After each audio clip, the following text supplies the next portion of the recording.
warahmatullahi wabarakatuh. Bapak, mohon izin Bapak, saya Dede Darojat, guru penggerak SMP Negeri 1 Sumberjaya. Mungkin dalam hal ini Bapak selaku pimpinan saya, selaku kepala sekolah saya, mohon izin untuk dapat mewawancarai perihal tugas guru penggerak Bapak, seperti itu. Mungkin untuk awal boleh memperkenalkan diri Pak dulu. Baik, terima kasih Pak Dede. Dalam kesempatan ini saya Taskani, Kepala Sekolah SMP Negeri 1 Sumberjaya, akan berusaha membantu Pak Dede dan memfasilitasi Pak Dede dalam rangka menyukseskan sebagai calon guru penggerak. Maka barangkali ada hal yang perlu ditanyakan Pak Dede? Mohon izin mungkin untuk mempersingkat waktu Pak, saya nanti akan memberikan pertanyaan-pertanyaan terkait tentang keputusan nilai-nilai pemimpin atau kepala sekolah, seperti itu Pak. Oke, silakan. Pertanyaan pertama Bapak, selama ini bagaimana Bapak dapat mengidentifikasi kasus-kasus yang merupakan dilema etika atau bujukan moral Pak di sekolah SMP Negeri 1 Sumberjaya khususnya ya Pak ya? Iya, baik Pak Dede. Selama ini saya selaku pimpinan selalu mengidentifikasi setiap permasalahan atau kasus gitu ya. Nah, kasus itu selain diidentifikasi, saya mengklasifikasikan apakah ini termasuk etika, dilema etika, Betul. atau bujukan moral. Nah, setelah diklasifikasikan, baru saya menentukan apakah ini masuknya tadi ke dilema etika atau bujukan moral. Kemudian setelah diklasifikasikan, saya akan mencoba mencari bagaimana cara mencari solusi dari permasalahan tersebut. Itu barangkali Pak Dede sementara yang dapat saya sampaikan. Oke, terima kasih Pak, sangat jelas sekali Pak. Nah, untuk pertanyaan kedua Bapak, selama ini bagaimana Bapak menjalankan pengambilan keputusan di sekolah Bapak, terutama untuk kasus-kasus di mana ada dua kepentingan yang sama-sama benar atau sama-sama mengandung nilai kebajikan Pak? Ya, baik. Nah, untuk mengambil sebuah keputusan pada dilema etika ini, ya, dua keputusan yang harus sama-sama begitu ya. Kedua-duanya sama penting. Di satu sisi ini adalah menyalahi aturan, di sisi lain juga kasihan, gitu kan ya. Nah, selama ini setelah saya identifikasi, ya, diklasifikasikan, kemudian saya untuk kasus itu adalah dengan cara bermusyawarah atau berkolaborasi dengan pihak-pihak terkait.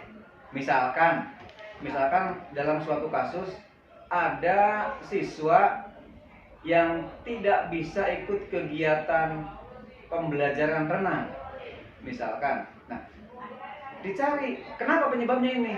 Ya, setelah diketahui bahwa siswa tersebut ya dari sisi ekonomi memang kurang mampu, sehingga untuk menyiapkan biaya tertentu itu ada kesulitan. Maka saya mencoba bermusyawarah dengan yang pertama dengan pihak terkait, tentunya dengan guru tersebut, guru PJOK-nya, kemudian juga dengan wali kelasnya, juga dengan bidang kesiswaan.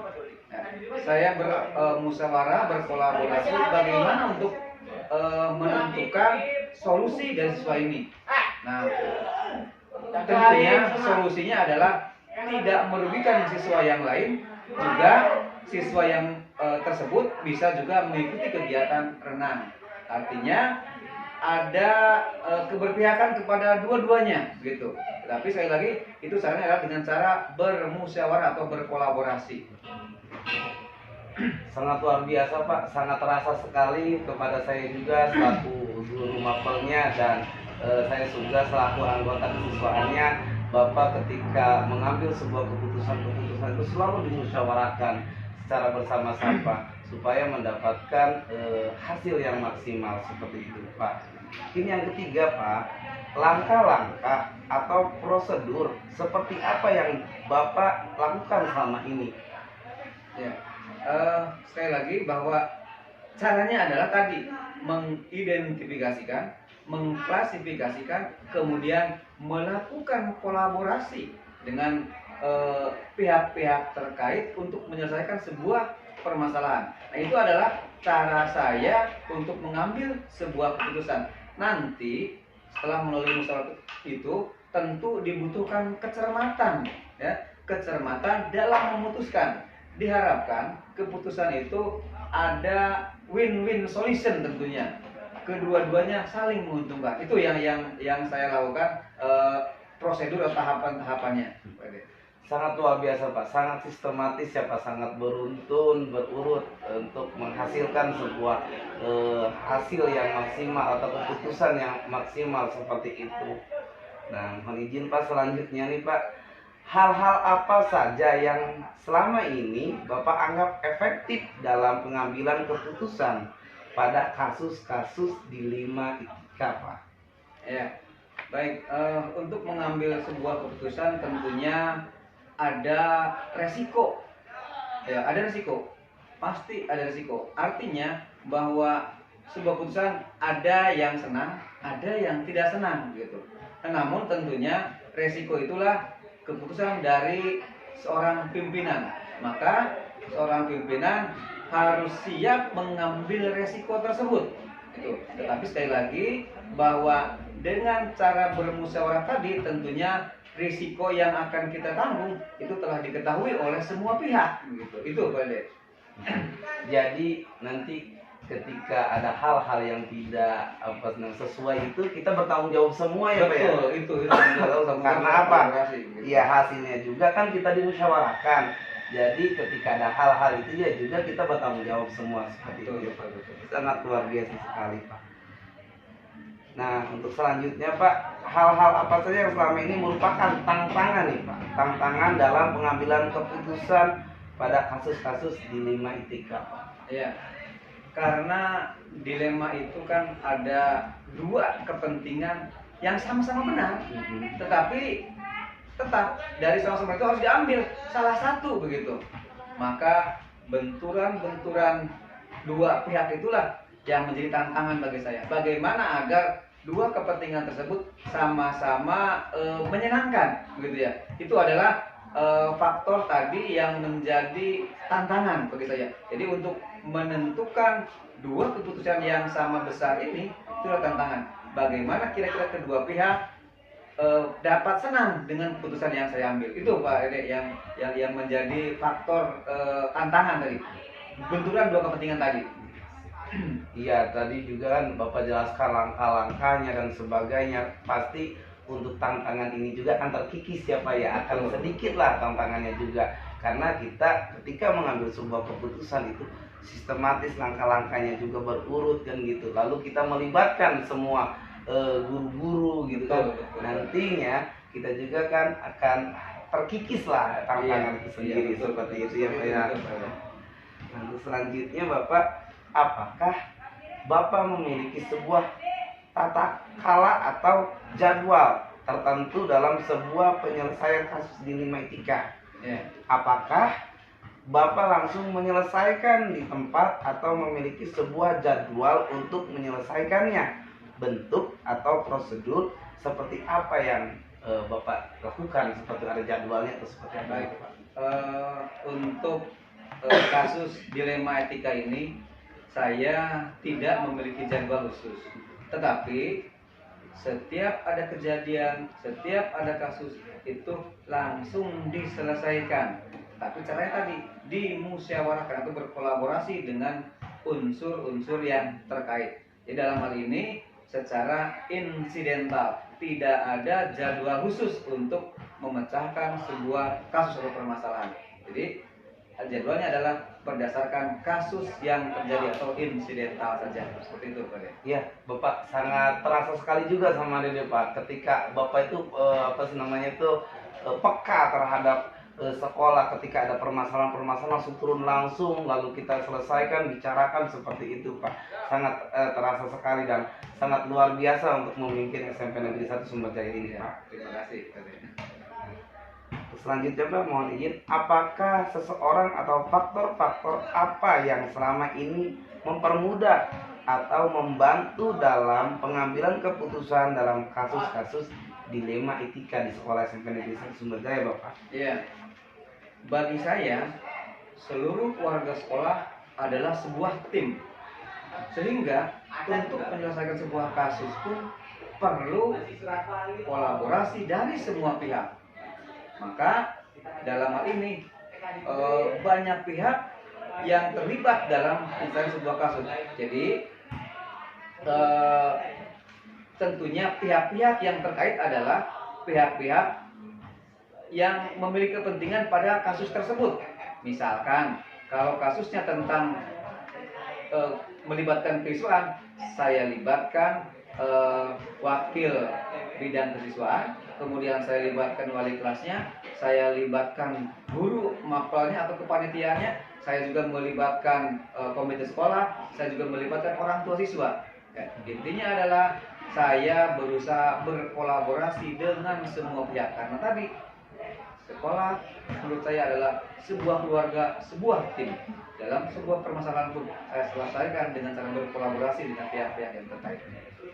Terlihat sangat kompak juga Pak, terlihat sangat keluargaannya sangat erat sekali di SMP Negeri 1 Sumberjaya ini.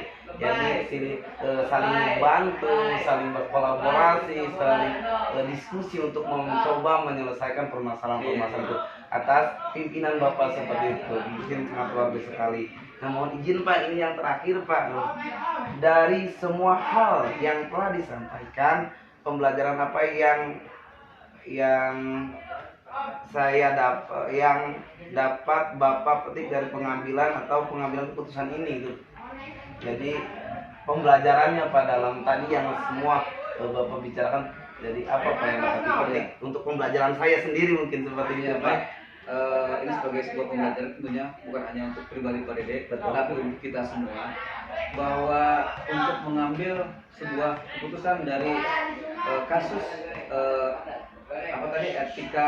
dilema etika ya, itu perlu mengidentifikasi sebuah permasalahan dan perlu kecermatan dalam mengambil sebuah keputusan.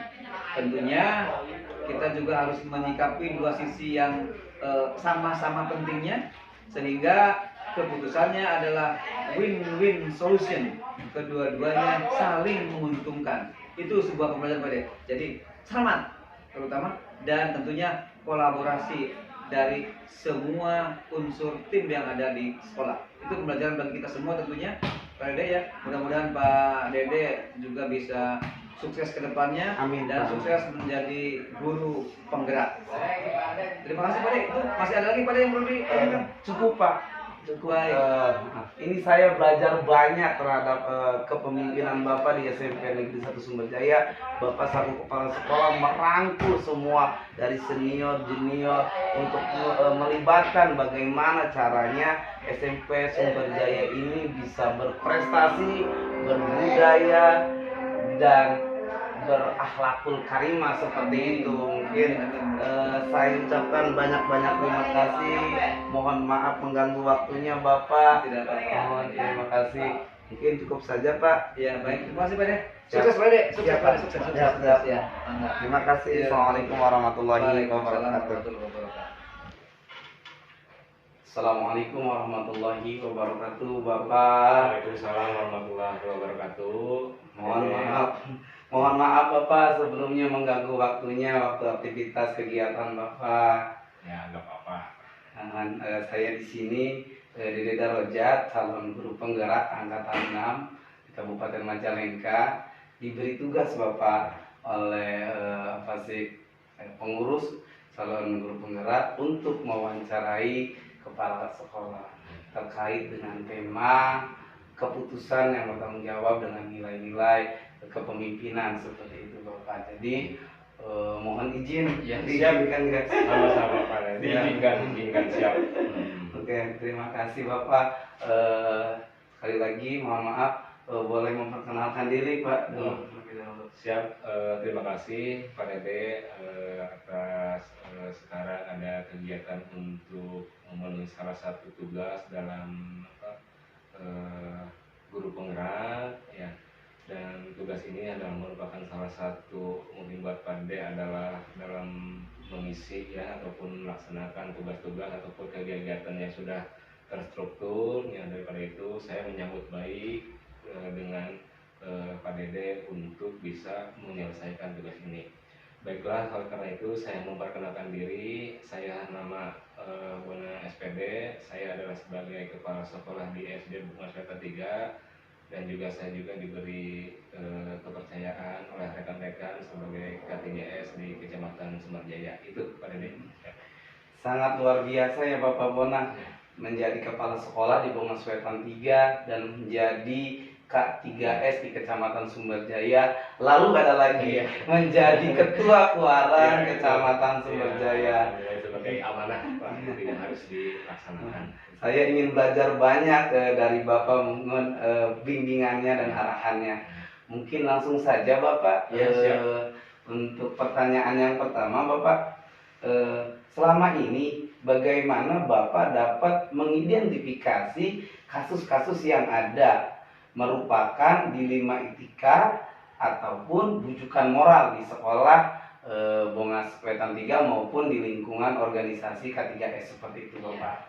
Baiklah, Pak Dede, berkaitan dengan tadi masalah kasus-kasus baik kasus dilematis Dilema etika. dilema etika dan rujukan moral yang tentunya dalam setiap kasus itu mungkin ada beberapa yang harus dicari solusinya. Maka daripada itu ya dalam kasus-kasus ini kita harus bisa yang pertama adalah mengidentifikasi dulu gitu setiap kasus apakah ini termasuk kasus dilema etika ataupun bujukan moral. Itu yang pertama, intinya adalah mengidentifikasi setiap kasus ya.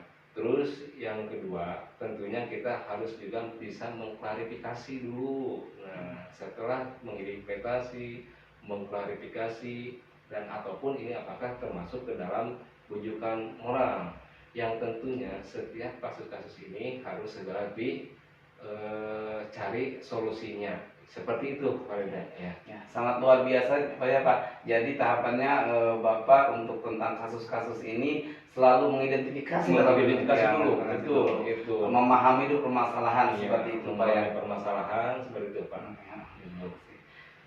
Yang kedua mohon izin Pak, selama ini bagaimana Bapak menjalankan pengambilan keputusan di sekolah Bongas Wetan 3 terutama untuk kasus-kasus di mana ada dua kepentingan yang sama-sama benar ataupun sama-sama mengandung nilai kebajikan. Nah, seperti apa ketika dihadapkan seperti itu? Ya, Pak? yang tentunya kalau misalkan dihadapkan dengan permasalahan yang sama-sama artinya penting ya, seperti itu. Di mana dihadapkan ke dalam permasalahan yang tadi itu tentunya harus ada yang lebih diprioritaskan seperti itu ya, atau diutamakan. Maka daripada itu ya, yang pertama kita jangan terlepas dengan bermusyawarah dulu gitu. Terus ya setelah bermusyawarah, karena bermusyawarah itu kan mencakup artinya ada stakeholder yang lain ataupun misalkan ada guru yang ada, kalau di SD ada komite ya, terus juga ada orang tua siswa. Nah seperti itu.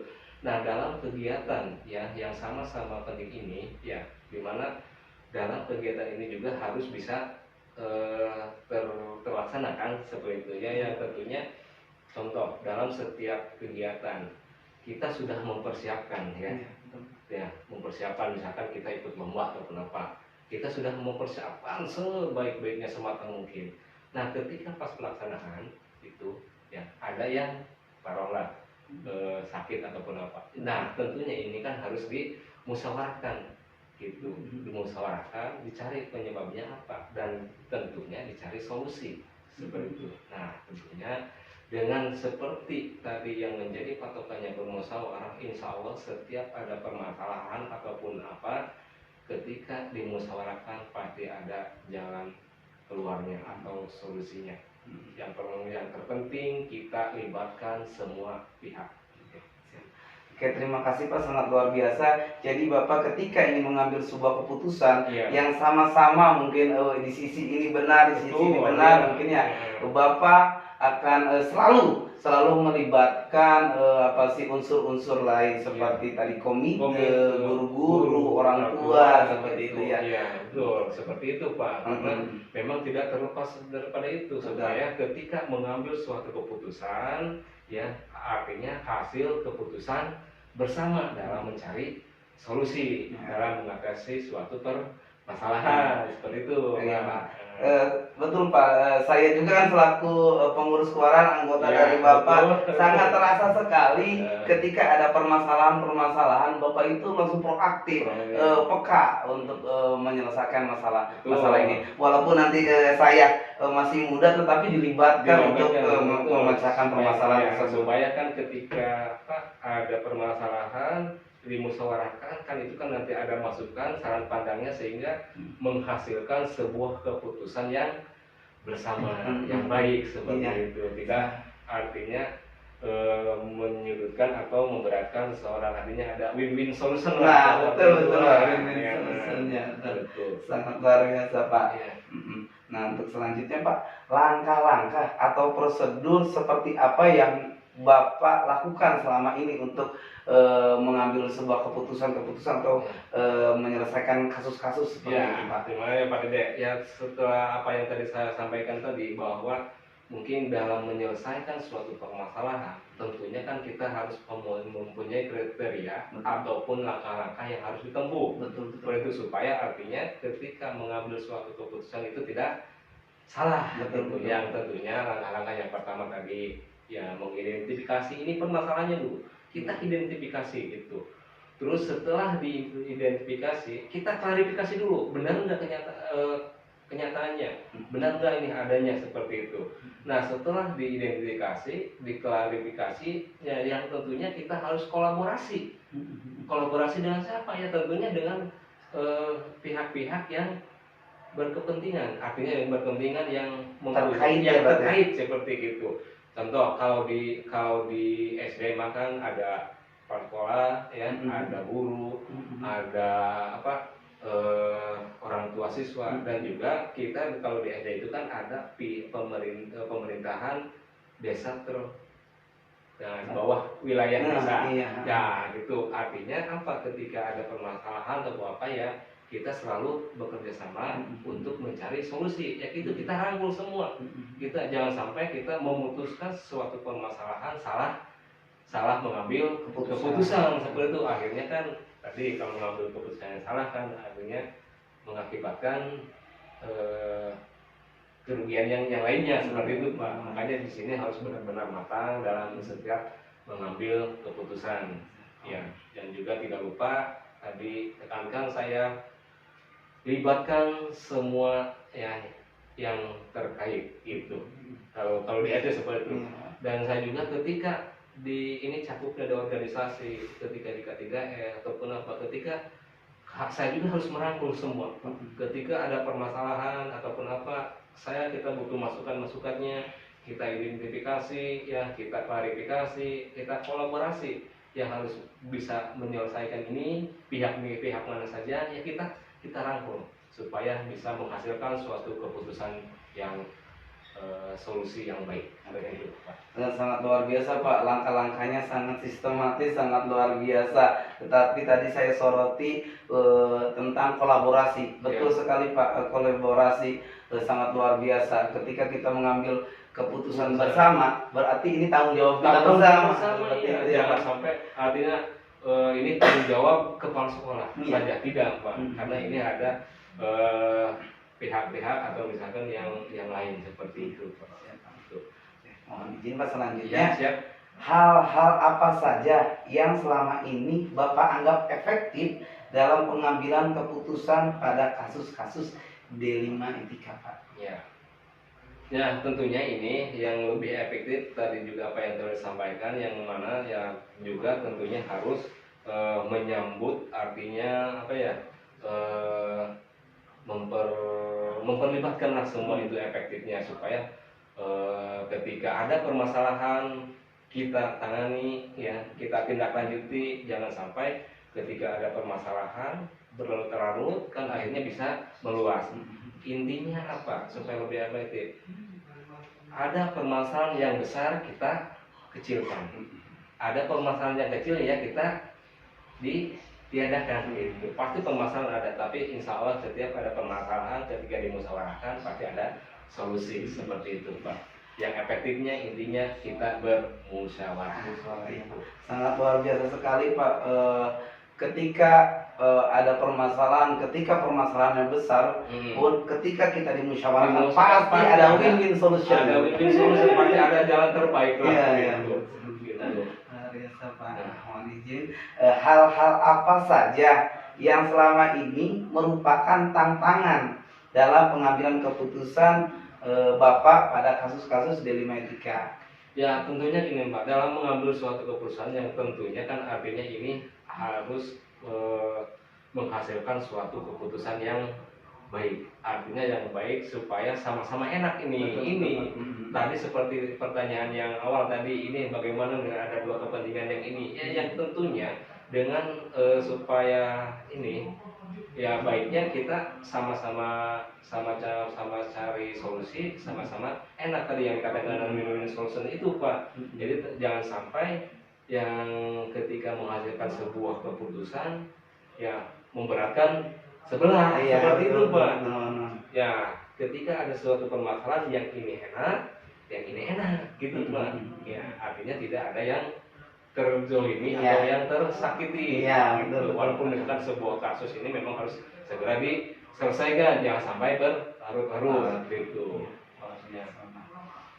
Selanjutnya Pak, apakah Bapak memiliki sebuah tata kala atau jadwal tertentu dalam sebuah penyelesaian kasus-kasus D5 etika? Apakah Bapak langsung menyelesaikan di tempat atau memiliki sebuah jadwal untuk menyelesaikannya? Bentuk atau prosedur seperti apa yang Bapak jalankan? Jadi Bapak itu ketika menyelesaikan permasalahan tersebut tuh terjadwal apa, ketika ada permasalahan ya cepat diselesaikan. Gimana? Bagus ya, setelah apa yang tadi kita sampaikan. Nah, ketika ada terjadi suatu permasalahan ataupun kasus yang tentunya ini saya tidak punya jadwal ataupun apa. Nah, ketika ada suatu masalah ataupun kasus, makanya itu harus segera diselesaikan. Jangan sampai berlarut-larut. Kalau berlarut-larut nantinya kata dapat disampaikan, ketika permasalahan ini kecil, tapi kalau tidak segera diselesaikan, itu kan bisa menjadi besar. Seperti itu. Nah, ketika ada permasalahan, ya tentunya harus segera diselesaikan. Ya, pada saat itu juga supaya tidak berkepanjangan. Kita panggil yang artinya berkepentingan. Misalkan terjadi permasalahan, contoh misalkan dengan siswa ataupun apa ya, kita panggil siswanya, kita panggil gurunya, kita panggil orang tuanya. Kalau di SD kan ada komite, ya kalau tidak bisa diselesaikan juga, kita kan mungkin bisa dengan tadi kita akan dengan pihak yang apa sebelum keluar ataupun dengan pihak desa seperti itu Pak. Jadi tentunya saya ketika terjadi permasalahan harus segera diselesaikan, karena kalau tidak diselesaikan walaupun permasalahan kecil tidak diselesaikan secara cepat itu akan bisa berlarut-larut berkepanjangan dan bisa menjadi besar seperti itu Pak. Jadi intinya harus segera diselesaikan seperti itu. Oke, berarti Bapak tidak adanya jadwal ya Pak? Jadwal, gitu. Karena permasalahan itu hadir ya tiba-tiba. Hadir tiba-tiba. Iya. Gitu. Ketika hadirnya permasalahan kita cepat selesaikan. Kita selesaikan gitu. Ya. Jangan sampai tunda-tunda. Ya mungkin kalau di tingkatan SMP atau kapan ada guru apa namanya? BK. Mungkin kan dipanggil dulu di samping apa guru BK, di guru wali kelas, kepala sekolahnya kan itu sama lah. Kalau di SD kan nggak ada guru BK, yang namanya guru kelas. Itu sama untuk melibatkannya berarti semua yang ada seperti itu Pak. Selanjutnya Pak, adakah seseorang ataupun faktor-faktor apa yang selama ini mempermudah ataupun membantu Bapak dalam pengambilan keputusan dalam kasus dilema etika Pak? Ya, yang tentunya ini maaf ya tadi sebenarnya dari pertanyaan satu terus sebenarnya ini ada saling Keterkaitan. Iya, keterkaitan yang tentunya ini faktor-faktor apa saja yang mempermudah dalam menyelesaikan suatu permasalahan, yaitu intinya Pak. Ya, kita identifikasi, ya, terus kolaborasi, ya, klarifikasi dulu, bermusyawarah. Nah, bermusyawarah itu kan berarti kan harus melibatkan semua orang yang berkepentingan, artinya yang berkaitan tadi. Kalau di AS itu tadi sekolah, yang guru, orang tua ataupun komite seperti itu Pak. Jadi artinya dalam suatu keorganisasian ya itu melibatkan semuanya seperti itu. Jadi itulah faktor yang mempermudah dalam menyelesaikan suatu permasalahan seperti itu Pak Dede. Gitu.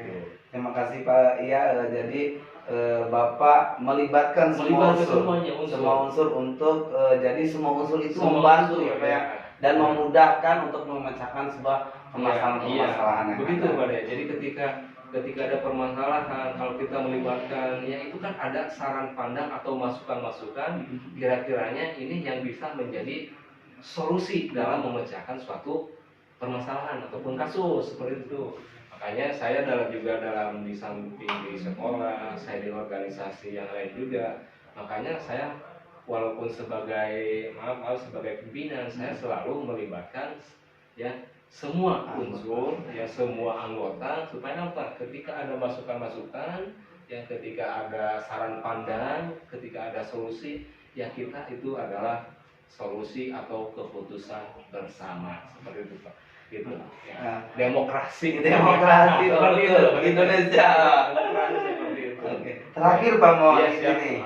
Dari semua hal yang telah disampaikan Bapak, pembelajaran apa yang Bapak dapat atau dipetik dari pengalaman Bapak mengambil keputusan dilema etika? Ya, tentunya gini Pak, mungkin yang pertama ini banyak sekali manfaatnya, pembelajarannya bukan hanya buat Pak Dede saja, juga sekarang dalam kegiatan